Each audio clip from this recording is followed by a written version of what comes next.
What is going on, guys? Welcome back to another Kerbal Space Program video, and in this video we will be going to the surface of Moho and back by popular request. Last episode in Lowne Aerospace 2, the second one, I asked the viewers, where you'd like me to visit next, and one of the more popular responses was Moho. I guess it's a fairly underrated place to visit, so we're going to do that, and I'm going to kind of walk through what I'm doing as I'm doing it, so hopefully you too can do a mission to Moho. So first things first, our lander is nothing special really. I'm aiming for about 2,500 meters per second just because a Moho landing takes about 900 meters per second and a takeoff will take the same amount, plus a little bit extra for any mistakes we might make. The crucial thing to include though is this communications dish just here. The reason we need that dish is because we'll be doing a Moho orbit rendezvous in that, the lander will be separate from the main ship and the lander itself will be flown by Bob Kerbin, who is a scientist Kerbal, so he can't create maneuver nodes unless he has a direct connection to the Kerbal Space Center. Now, in the Junior episode we just did, I attached the dish to the Mothership in the form of a relay, but this way is a little bit better because this way we don't have to we only have to worry about having a connection to the Kerbal Space Center. We don't have to worry about getting a connection to the Mothership and then making sure the Mothership then has a connection to the Kerbal Space Center. It just, takes out an extra step. So there's the lander there. We've got all the science units we have thus far. Some monopropellant thrusters as well. We won't need them, but just in case you end up needing them, we have them there. And now we can crack on with the rest of the ship. So Moho takes a lot of delta V, like a huge amount. I'm actually going to budget about 10,000 meters per second of delta V here, just to ensure that we have enough. I'm also going to try and keep this, clean, in that we're not going to leave any debris left in deep space. I'm thinking of, Kessler syndrome. So this is actually going to be one giant monolithic stage. We're not going to dump empty fuel tanks or anything like that, which would be the sensible thing to do if we wanted to really maximize our efficiency. But we don't want to pollute space. So, the dolphins of space are dying. We need to make sure their environment is protected. So we're just having loads and loads of fuel tanks. You want to aim for about, 10,000, 11,000 meters per second of delta V. Because again, Moho takes a huge amount of fuel to get to. Not only is it in a very low solar orbit, so it takes a lot of fuel to get to, the biggest expenditure you'll need to make will actually be stopping at Moho. Because at this, at sun periapsis, you are traveling very, very fast. So it takes a huge amount of burning to slow yourself down to a speed that's relative to Moho. So we're talking like 3,000 meters per second to slow down. I know some people will jump in and say people have done it in SSTO missions using Eve gravity assists and looped Moho gravity assists to save fuel, but this is like a first time a suggestion for your first Moho mission. So really, you don't have to worry about being hyper efficient and doing things like that. Just do it this way. This is the best way, and I find this is the more fun way of doing Moho, honestly. There's far less stress involved, and it's not quite as difficult because you haven't got to worry about faffing around with planetary encounters, gravity assist, vectors, all that. This is the easier way, the way I'd recommend beginners do it, and quite frankly, it's the way that I prefer doing it. So with that in mind, this is how it's gonna be done. So with that all out the way, we can go to the launch pad and launch this thing. Now I must add that I have launched this at a Moho transfer window, which I actually forgot to record me time-lapsing in the tracking station. But an optimal Moho encounter is when Moho is about 110 degrees ahead of Kerbin. So when you're in the tracking station, if you were to draw a line from Kerbin to the sun to Moho, the smaller angle that makes would be about 110 degrees. And I guess, the bigger angle would be like 250 degrees. So you could choose which angle you use. Not really relevant to what we're doing right now, which is just launching. Like I said, this episode is going to be fairly more hands-off than the previous episodes in this series, because at this point, you should have hopefully got to grips with landing on celestial bodies without an atmosphere by practicing Mun and Minmus landings. You are now familiar with doing interplanetary correct course planning by going to Munar and Gili. So hopefully now this should all be fairly routine, and with all that said, if you can do all that, you should hopefully have launches down. So if you're still needing walking through a launch, this probably isn't the video for you. You need to go back to the previous episodes of this series or look at, other tutorial series. So that's why I wasn't really talking too much about the launch, and why I don't really want to talk about the launch, because it's more of an exercise for the viewer than it is part of this tutorial. I say tutorial. This video itself is not really a tutorial, it's more of a walkthrough, like this is what I'm doing and this is how I'm doing it kind of thing. It's not going to be something where I go into excruciating detail about every single little aspect of the flight. There are a couple of things though that I do want to talk about that I haven't touched upon in previous episodes, which we will get to as they come. The first thing will be doing multiple burns at Kerbin periapsis in order to get a more efficient ejection from the Kerbin system, because we're going to be needing a massive burn to get our periapsis around the sun all the way to Moho's height. Far too long to realistically do in one launch without having to, get dangerously close to Kerbin's atmospheric line. But I'm getting ahead of myself. We're not there yet. But there's not much else to talk about. We're still completing our ascent. I'm going to aim for an apoapsis of about 100 meters, 100,000 meters, I should say, just because it's a nice round number for one thing. And also, we are still going to be doing a fairly massive burn to get to Moho. We want to ensure that there's enough space between us and the edge of the atmosphere that any kind of radially pointing burns aren't going to lower our periapsis too low that we're going to enter Kerbin's atmosphere again. But there go the fairings, there go the solar panels and that big communications dish. Another good use for that communications dish being on the lander rather than on the main ship is that when we ultimately ditch the lander and crash it into the surface of Moho with Bob Kerbin safely aboard, don't worry, aboard the Mothership I should say, don't worry. It means that we'll be shedding the excess weight of that communications dish because we don't need it for controlling the Mothership, because we have Jebediah Kerbin on board and he can plan maneuver nodes without the need for a Kerbal Space Center connection. Now, it's fairly standard fare here. Just before our periapsis raises above the 70-kilometer mark, I'm just going to detach the lower stage just so it doesn't get left in orbit. Like I said earlier, we're trying to keep this mission clean, no debris left in space. So, even if you drop that stage at like 69, nice, 1,000 meters above the surface, ejecting it, the decoupler will add a little bit of force to send it backwards, and then activating the nuclear engines will send it further back. So it's going to be fairly easy to deorbit it after that point. Well, you don't have to do anything. It's very easy. You just sit there and let it happen. So here you can see me making a maneuver node, basically just getting our periapsis to intersect Moho's orbital line. Don't need to go any further than that for now. The way you can tell if you've got a good Moho transfer window is by having a look at the location of Moho's descending node. If you're at a good transfer window, your descending node should be very close, if not aligned with your planned periapsis. Once that maneuver node is planned, I'm actually going to drag on the retrograde node and pull it so that our apoapsis falls all the way back into Kerbin's sphere of influence. So you're going to end up just on the edge of Kerbin's sphere of influence, like a very, very eccentric orbit. The reason for this is because, like I said, we're going to be doing 2 burns to escape Kerbin. And the reason for doing 2 burns, I'm going to show an example here. If we were to do that burn all at once, you would see our periapsis fall below the atmospheric border of Kerbin, and we'd end up, hitting the air, which would slow us down, make it very, very inefficient. And, doing a burn that long is inefficient in and of itself. So that's why we're going to be doing 2 burns at Kerbin periapsis. The first one of which will be occurring momentarily. So you can see it's going to be a 6.5 minute burn. So we're going to initiate our burn roughly when our node in T- indicator is half of the estimated burn time. So in this case, about 3 minutes 10 seconds is what I aimed for. I guess 3 minutes 15 would have been the perfect amount, but it doesn't really matter when we're talking those minute figures, unless you're going for a hyper efficient SSTO mission or whatnot, which this mission is not.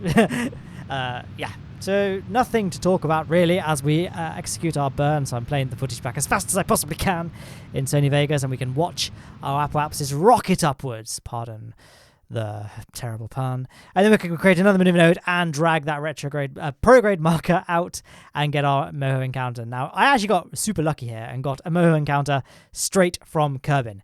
This is actually quite unusual. Moho's sphere of influence is so tiny. Most of the time, you won't get a Moho Encounter straight away. The way you'd normally encounter Moho is very similar to how we encountered Gilly in our Low Tech to Gilly episode. Basically, just ensure that your orbital line at the descending node intersects Moho's orbital line. After that, then create a maneuver node near periapsis and drag on the retrograde marker until those grey nodes swing around and you get an encounter. But my old mantra of do a quick save before you do anything significant still applies here. Just make a quick save, play around with the maneuver node. If things aren't going your way and you really can't go anywhere, which happens to me quite a bit, just quick load, try again. Sometimes going in with a fresh attitude and a fresh attempt at the maneuver node, you tend to get a bit more successful. In fact, this is in fact the second time I've done this mission, not like editing wise, but when I was recording this was actually take 2, just because I got all the way to Moho and realized I hadn't brought Bob Kerman with us. I'd brought Valentina instead.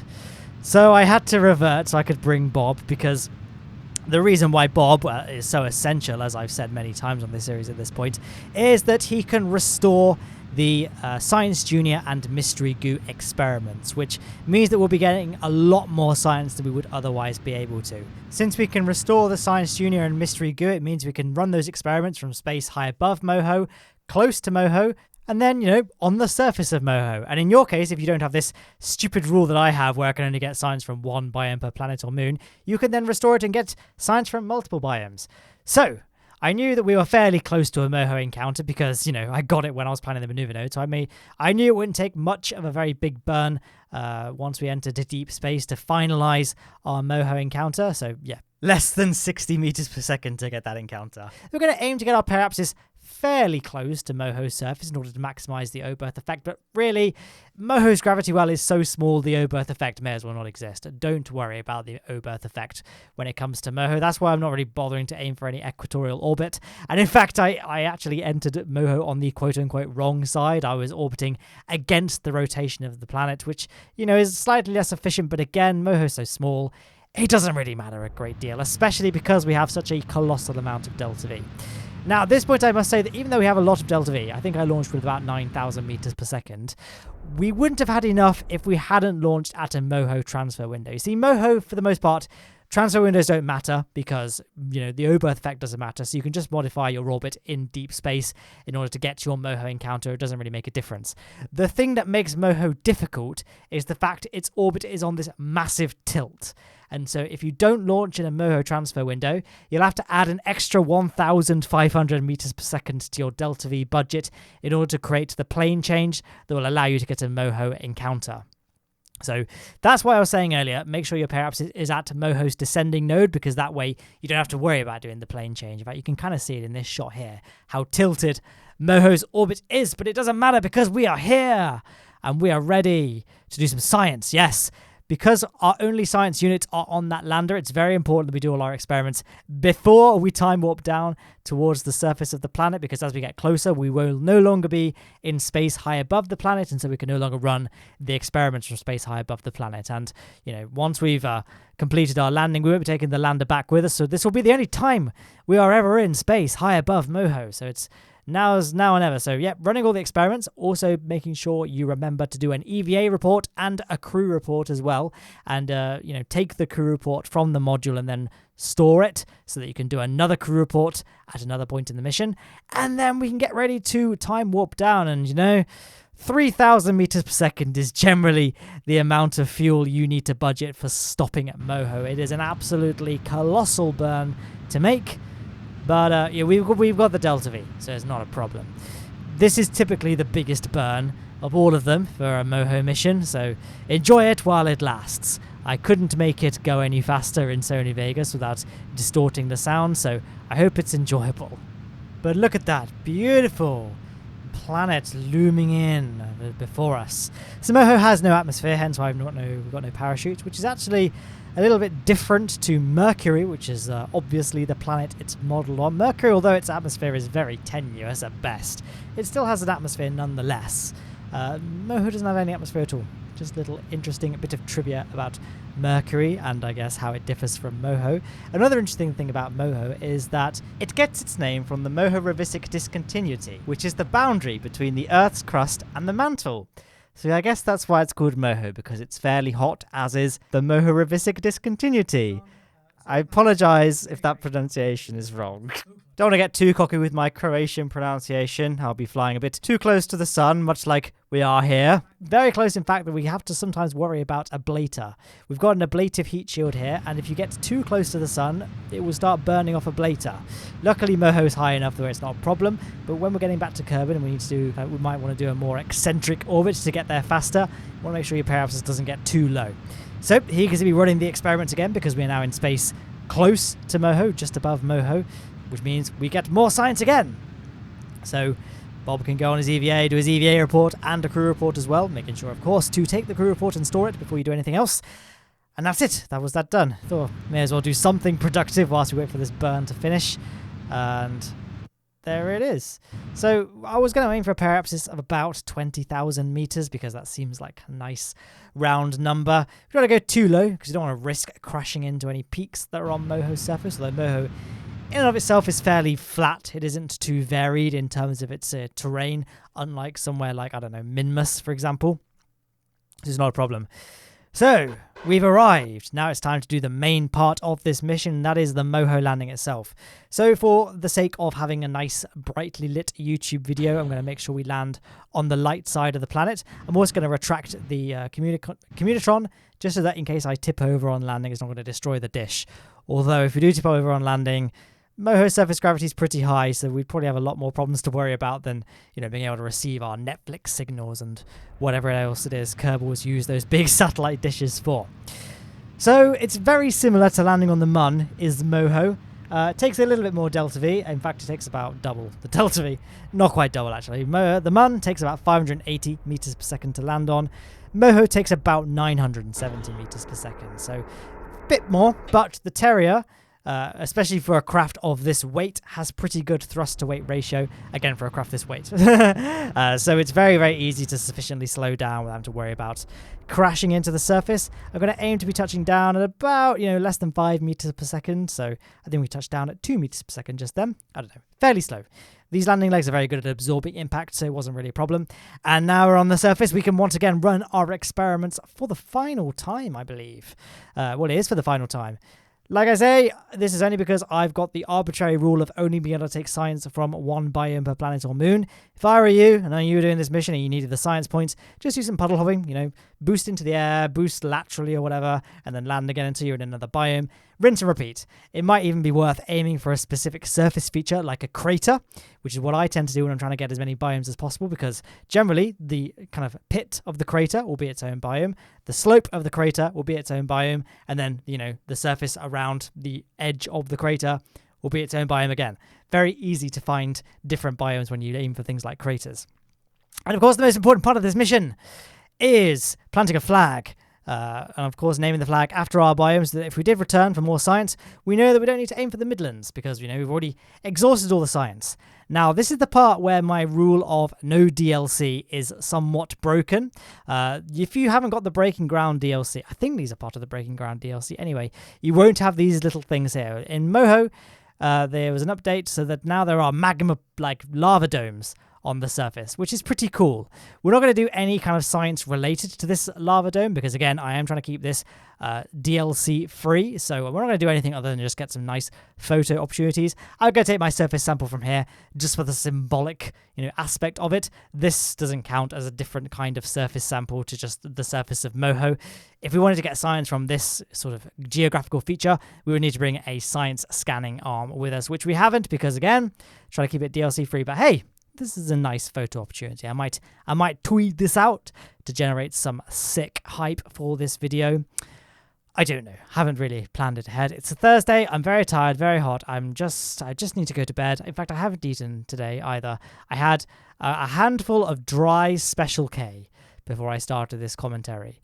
So I'm kind of running on empty, did it overshot a little bit.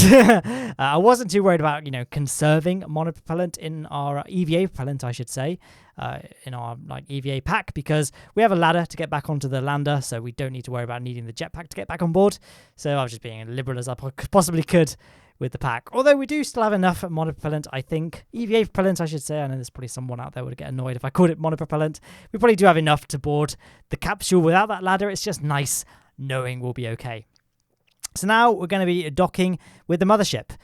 which is difficult because it's on a tilted orbit. So what you can do, if you see on the nav ball just there was that pink target indicator appearing, that's the vector you want to aim for. So I just went once just so I could see what vector I was going to aim for. Well, I kind of know because I've done this so many times, but just I kind of did it as a showcase to show you guys how to aim for a target. You just let it time warp over and just watch where the target indicator is, not the anti-target indicator, but the target itself, and then you know to launch at that sort of vector. We've got an atmosphere to contend with, so we're going to be able to pick up speed and altitude very, very quickly. So I just launched when the target was more or less nearly directly above us, and then we can look at our nodes. So our target is actually going to be slightly ahead of us here, so I probably left it a little bit too late, but not by very much. So if we put our apoapsis slightly lower than the target orbit, it won't take very much to get a very, very close encounter very, very quickly. So once that's done, we're going to create a maneuver node at apoapsis, and as you can see, we got a 0 kilometer separation pretty much straight off the bat, like a quarter of an orbit in. So a very successful maneuver node burn if I do this myself. Do not be discouraged if you don't get it quite so good. If all else fails, just get into an orbit and then just play around with the maneuver node maker. Even if it takes a few, laps around the planet, if you can get back to the ship, that's the first step to getting good at orbiting. Rendezvous, I should say. You probably won't get it right away. It's all about practicing Kerbal Space Program at the end of the day. If you want a really good kind of tutorial about how to do these sort of rendezvous steps, I've done 2. I've done an Apollo tutorial where I included loads of save files that match what you're seeing on screen so you can really closely follow along. I've also done a video about how to get better at docking using Minmus, because Minmus is a very easy planet, or moon I should say, to dock round because its gravity is so low and its circumference is so small. So those 2, so getting better at docking with Minmus and Apollo tutorial would be the buzzwords to type into the YouTube search bar. But there we are. We're doing the Lowne lazy method of docking in that we, select both ships and then we get them to select each other as their target and then just burn towards the target vector and they should hold together, although I got a yote. In this case, I don't know what was happening. There was something about, maybe it was because those parachutes are slightly clipped into the mothership's docking port, but they kept on repelling each other a little bit. So I tried again. I killed up all my speed by burning retrograde relative to the target, burned towards the target again, and once again, I got ricocheted off. So this time I said, right, we're going to kill off all our speed and we're just going to take it as slow as we can possibly get away with. So pointed towards the target. As you can see, the mothership effortlessly aligns automatically because it's got a pilot on board and we've already set it to automatically maintain lock with our docking port. I'm going to go to 0.1 meters per second. I can't go much slower, but it was okay because we managed to get our docking. Shouldn't talk so fast. I feel like I talk very fast in these videos, but I hope you guys can understand what it is I'm saying. It wouldn't have been a disaster if we couldn't dock with the ship because we're not going to be taking this lander back with us. But if it's docked to the ship, it means that we can use the mothership to deorbit it, and also means that we can steal the remaining liquid fuel from the fuel tanks to give us a minuscule Delta V boost. Obviously, you only need to transfer the liquid fuel, not the oxidizer, because we've only got nuclear engines now, and nuclear engines only use liquid fuel. So that is what we're doing. And there it goes. And we're with that. Make sure, obviously, you shut down the Terrier engine if you haven't already as well. That's another thing to do. There it goes. Now there's nothing much more to do other than just burn retrograde, lower our periapsis so that it puts us on a collision course with the surface. We can then detach the lander, let it cruise down on its last hurrah before we ourselves point prograde and burn to make sure that, we don't meet a similar fate to that lander. And you can see all 3 Kerbals are aboard, so Bob wasn't left in there. Do be very careful that when you put Bob Kerman back in the mothership, you do it via EVA and not by, doing a direct crew transfer, because you need to be able to be outside of the lander capsule so that you can right-click the capsule, click Take Data, and then store it in the mothership's command pod. Now, when it comes to getting our encounter with Kerbin again, I typically budget about 3,000 meters per second, just so we have lots of wiggle room. I'm going to just drag out our prograde marker nice and high so that our orbital line intersects our Kerbin descending node, or ascending node, I guess, if you want, but it's going to be easy to go for the descending node in this case. Once we're crossing Kerbin's line, I'm going to create another maneuver node out here and just drag either retrograde or prograde, depending on which version is cheaper, and just drag it so that we get a Kerbin encounter. If you're not getting a very close Kerbin encounter, then just click Skip Orbit on that maneuver node and see what happens to the grey indicators. If they get closer, try again by dragging prograde and retrograde. or even skip orbit again. I just keep doing that until you can get close. It's mainly trial and error. Certainly to kind of get good at this, it was mostly error for me. But I feel like I've made it where I can confidently get terrible encounters with Kerbin. Because, again, we don't have to worry about getting a terribly good encounter with Kerbin because we've got a heat shield to protect us. We don't have to worry about re-entry speed. We would have to worry about re-entry speed if we were in an SSTO or a more complicated ship where recovering parts not protected by a heat shield is a requirement. But because that's not the case, we don't have to worry. So couldn't get it quite dead on with that initial burn just there. So like I said, there's our secondary burn to get ourselves on our Kerbin Encounter. And then we're just going to drag out mainly retrograde, prograde, normal and anti-normal to get our Kerbin periapsis nice and low, doing the final little bit of adjustment using radial in and radial out. Just try and ensure that your sun periapsis is not too low because heat shields will be destroyed. At least they used to. I didn't actually fact check this, so hopefully, I kind of hope it's been patched out, but maybe it didn't. I don't know. I know there was a point in this game where getting too close to the sun would remove your ablator. It would just burn it all off.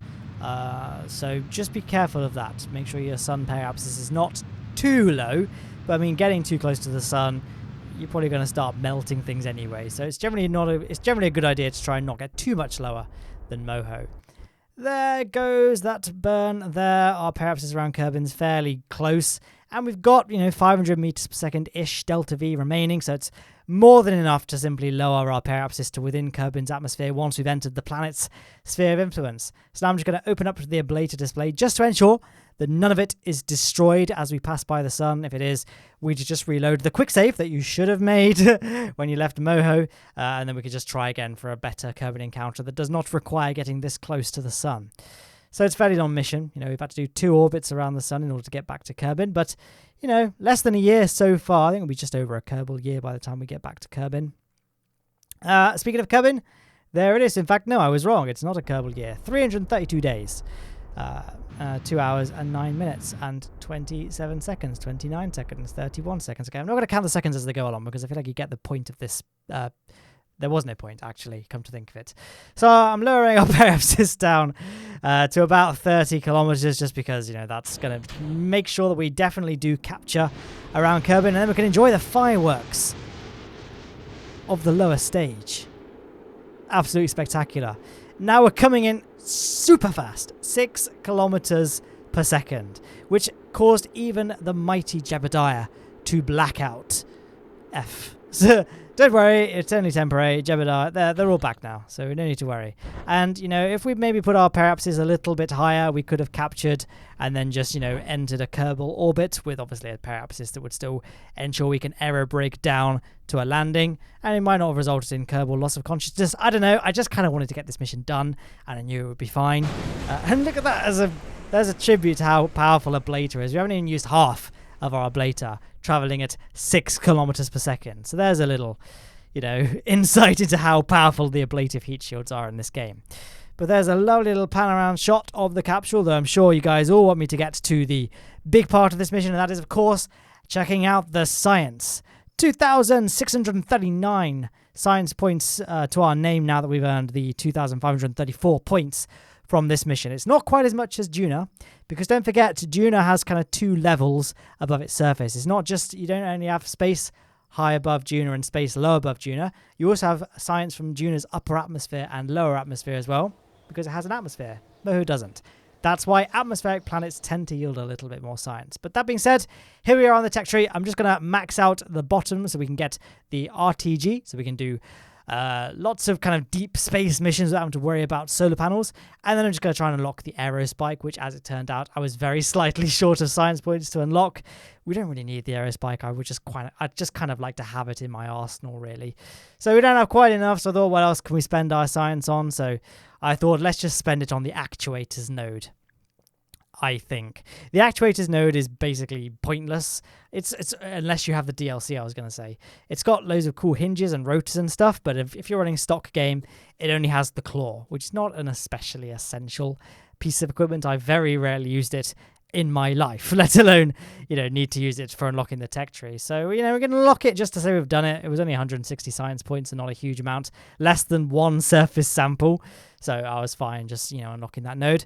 And there's not many nodes left, but there's still quite a lot of science to take those nodes, because some of them are like, 1,000 science units to unlock. So we still got a few more episodes left in this series. Speaking of this series, on screen there is a link to the full playlist of it. And on the right is a video chosen for you by YouTube's recommendation algorithm. There's also a link to subscribe and check out the Patreon on screen if you would like to. And in the description, you'll find a link to Twitter, Instagram, and my Discord. Guys, thank you very much for watching. Leave any suggestions for this series down below if you have any. And I will see you in the next one.